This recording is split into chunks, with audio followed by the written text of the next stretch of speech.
Some days, you do almost nothing, and you're exhausted by noon. You didn't run. You didn't lift anything.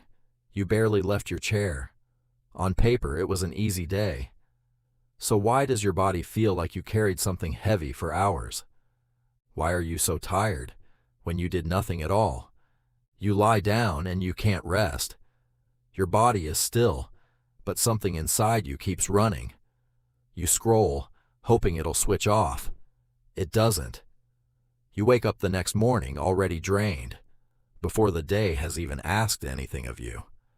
And then comes the guilt. Because you can't point to a reason. You didn't earn this tiredness. So you tell yourself you're lazy, weak, that other people do so much more and don't complain. But you're not lazy. And this tiredness is real. It just isn't the kind you were taught to recognize. Because we were taught that tired comes from doing, from the body, from effort you can see. And that's only one kind of exhaustion. There's another kind, quieter, heavier, and far more common. And almost nobody names it. It's called mental fatigue. And it doesn't come from what your body did. It comes from what your mind carried. Here's the thing nobody tells you. Your brain is only about 2% of your body weight, but it burns around 20% of your energy. 1/5 of everything you've got, spent by an organ you never see move. And it doesn't only burn that energy when you're solving hard problems. It burns it all day, on things you don't even count as work. Every decision, every worry, every time you held back what you really wanted to say, every notification you answered, every plan you rehearsed, every conversation you replayed at 2 a.m., wondering if you said the wrong thing. None of that shows up as movement, but all of it costs you. You think you did nothing. Your brain did everything. Let's look at where it actually goes, because once you see it, the tiredness finally makes sense. The first thief is decisions.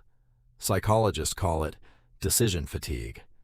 Every choice you make, no matter how small, spends a little of the same limited fuel. What to eat, what to wear, which message to answer first, whether to speak up or let it go. You make thousands of these a day. Most of them you don't even notice, but your brain notices. By the afternoon, the tank is low, not because any single choice was hard, but because there were so many. That heavy, foggy feeling when you can't decide what to have for dinner? That's not weakness. That's an empty tank. The second thief is emotional labor. This is the work of managing feelings, yours and everyone else's. Staying calm when you're actually upset. Smiling when you're tired. Softening your voice so you don't seem difficult. Reading the room. Absorbing someone else's bad mood so it doesn't become a fight. Being fine, out loud, when you are not fine. The world doesn't see this as work, but it is some of the hardest work there is. Holding a feeling in takes constant effort, a quiet muscle you're flexing every hour, and it doesn't get to rest just because you're sitting down. The third thief is the background noise, the open loops, the bill you haven't paid, the message you haven't replied to, the appointment you keep forgetting to make, the conversation you know you need to have and keep avoiding. None of these are happening right now, but your mind keeps them all open, running in the background, using power the whole time. The way a phone drains its battery even when the screen is dark, because too many apps never closed. You feel it as a low hum of unease you can't quite locate. That hum is not nothing. That hum is your battery leaking, one worry at a time. And now, more than at any point in history, there's a fourth thief, your attention itself. Every screen you touch is built to pull at you. A notification arrives, and your focus jumps. You come back to what you were doing, and your brain has to spend energy rebuilding where it was. Do that a few hundred times a day, and you've paid a tax you never agreed to. We think scrolling is rest. It isn't. It's a slot machine for your attention. Thousands of tiny pulls, thousands of tiny decisions, thousands of little emotional spikes. You lie down to recover and hand your brain more work disguised as relief. You get up more tired than you sat down. So put it together. A day of nothing might actually be 200 small decisions, 6 hours of managing how you come across, a dozen open worries humming in the background, and a mind yanked in a new direction every few minutes. Of course you're exhausted. You didn't do nothing. You did 1,000 invisible things, and none of them left a mark you could point to. But here's the deeper question. Why does this quiet work drain us so much? Why didn't we evolve to handle it easily? Because your brain was never built for this world. For almost all of human history, life was physically hard and mentally simple.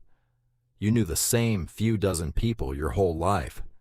You faced the same handful of choices. When something threatened you, it was real, and it was in front of you. And then it was over, and your body could stand down. Your stress system was designed for that. A threat appears, your body surges, you deal with it, and then you return to calm. Short bursts, full recovery. That's the rhythm we were made for. But modern life doesn't give you a threat you can fight and finish. It gives you 100 small, unfinished ones that never fully close.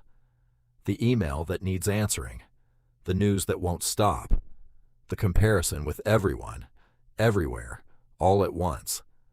The pressure to be reachable, likable, and productive at the same time, forever. Your body reacts to each of these the way it once reacted to danger.